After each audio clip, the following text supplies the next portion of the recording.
ឲ្យយើងមានការប្រយ័ត្នប្រយែងតិចព្រោះទីផ្សារឥឡូវពិបាកមែនទែន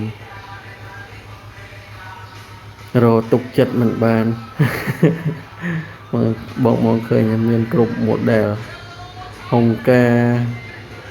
New Balance Asics សិតតែបាន copy grade A អញ្ចឹងបាក់និយាយមែនតើនេះបងឃើញមានគ្រប់ពណ៌គ្រប់ខ្សែគ្រប់ទំហំមើលណាចាក់កោដូចអាចភេអញ្ចឹងបានឲ្យបងរៀនមើលបន្តិច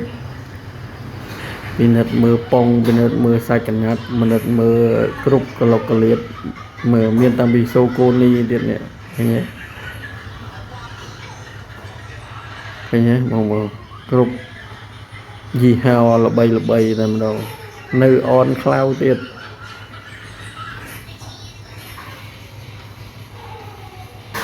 ចឹងបានថាចឹងបើយើងរៀនមើលបន្តិចវាល្អជាងព្រោះកុំឲ្យយើងទិញទៅបានតែរបស់ណាមិនមែនជារបស់សុទ្ធយើងពិបាក